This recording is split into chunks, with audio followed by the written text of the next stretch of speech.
G'day, welcome to Ridgepointe Rail.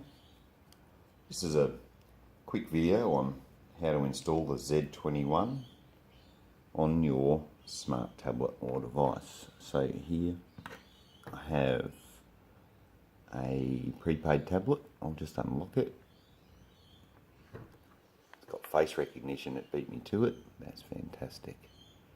I'll just check on my home Wi-Fi. I am. Lovely. I need two hands for this.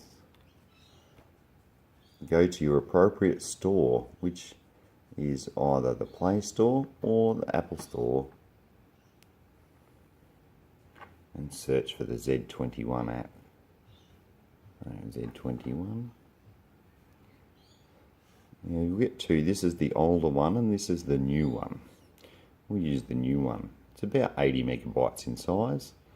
And I'll just click on install. The reason we use this one is it seems fairly clean and an easy interface to use.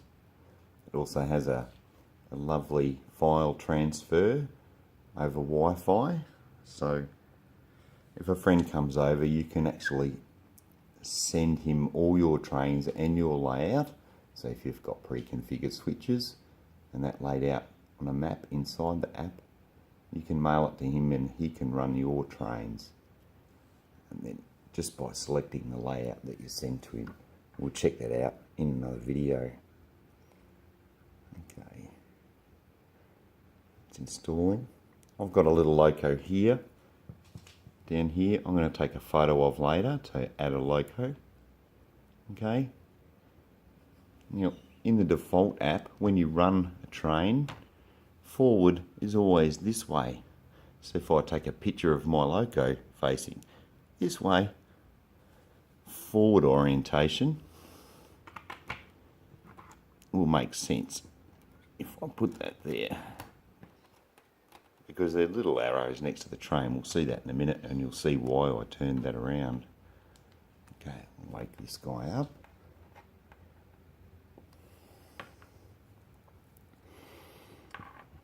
Okay, I need to go to my Wi-Fi settings.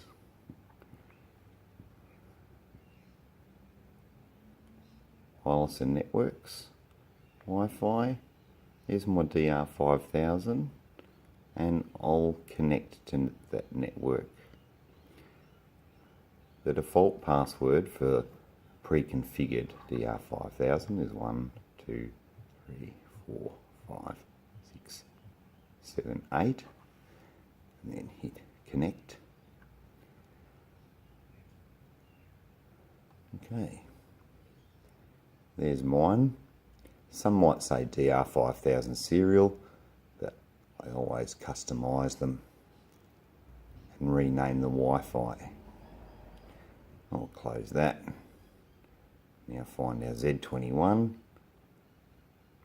I like this over here.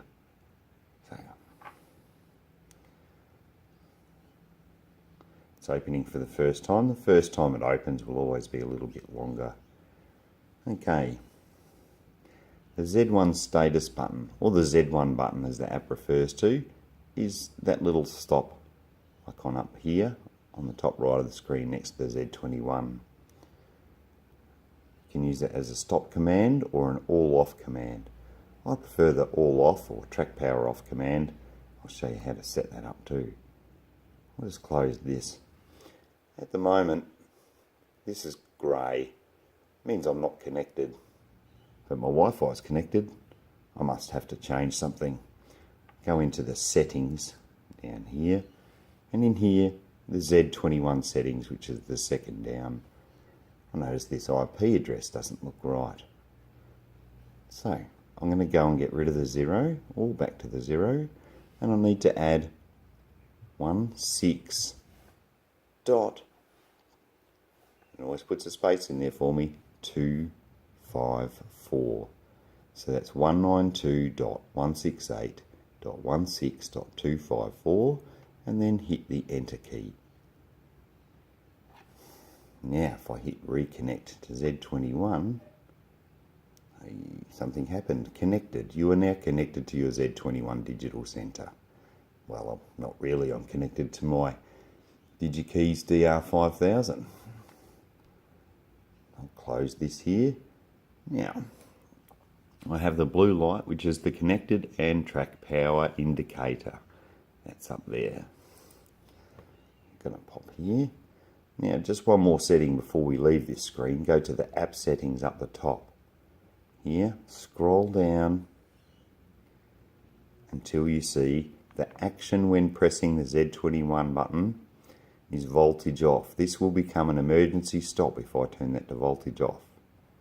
And that's what we want. Emergency stop. So now, if I hit this, it'll actually put it into bypass mode or kill track power, but the app thinks it's a short circuit. This same action will happen if you do get a short circuit, and it's now flashing orange up the top. So to restart it, simply press the button, it'll go solid blue and you're back into steering. Now, to quickly add a vehicle, I'm going to touch the vehicles.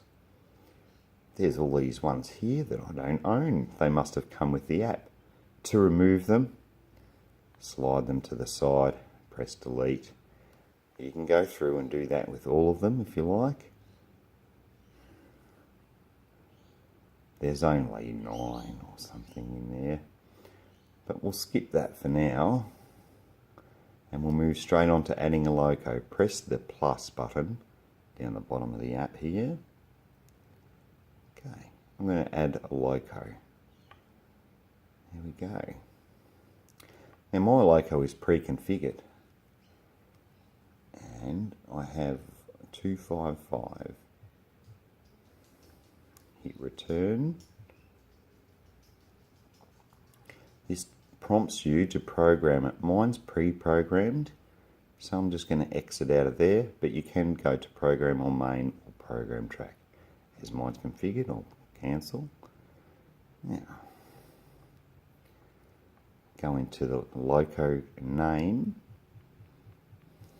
Okay. This is an S1 from B&O, so we'll call it an S1. You can call it whatever you like, it's yours. This is the active button. When this active button is lit, there will be an orange tick next to this train here. You can see that orange tick down there. That means when I go to drive, it will be on the track and ready to run. So I'll go into the steering screen and show you what I mean. Here we go. He's down here, so he's on the track. Now, so are all the others. They're all there because they all have ticks to them.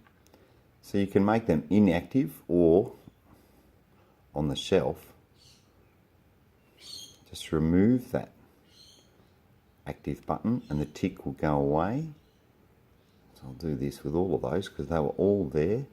Makes running your trains quite complicated if every train that you have appears on your running screen. So now, all those ticks are gone. If I go back into steering, the only train that appears is my 255 S1. I'm going to go and edit that a little bit more. It doesn't have a picture. So, I'm going to tap on here. And you can select camera or gallery in an Android app. If you press camera or gallery on an Apple, it will take you straight to the app itself. In Android, I actually need to select the camera. Now, looks a bit busy, that photograph. Let's turn this around. Have a nice white background. Don't forget to tap on your screen to lock in focus. Take the picture. Good. That picture will do nicely. And I'll just tick that. Give it a select. I can drag this crop screen out here until I've got all the Loco. Notice the orientation of the Loco is pointing to the right. I'll hit the crop and there's a picture of my Loco near. 128 speed steps. You can add more information if you want. This isn't a sound loco, but it does have a light. So I'm going to go to the first tab. There's 4. We'll cover the traction one later. But we'll go to this one here. Function. The default function is function 0, which of course does a light. I can choose a switch for the light. And I know it's a light, we'll put that light. If I was to use a push button, that's a momentary switch, so it's only on when I hold it on. And that's good for like a horn. And there's a timer as well for the switch. I could put 10 seconds in there. It's quite good for, say, a bell. To do that, you just need to add a time. So 10 seconds. When I save that, if I push that button, it will stay lit for 10 seconds and then automatically cancel itself. The push button is only on when I press it, and the switch turns it on until such time as I turn it off again. Let's leave it at that. Okay. If you've filled up all of these with sounds, different sounds, and there's plenty of icons to make running easier, there is another page there and another page there. Quite confusingly, you might land on this page. Just tap that first one and you'll remember where you are. Now, if I go back to the steering screen, there's my loco here. I can turn the light on, turn it off. Not sure whether you'll see that. The light's on now. Lights off. And here we go. Now see this arrow here down the bottom is lit up orange. That's for the forward, and hence my locomotive is pointing that way. If I touch the backwards, now the loco will look like it. Let's run it backwards when I go backwards. Okay, so don't forget that number, 192.168.16.254. You won't get very far if you don't push that. And also your Wi-Fi password, which is 12345678. Well, thank you, and I hope to see you in another video.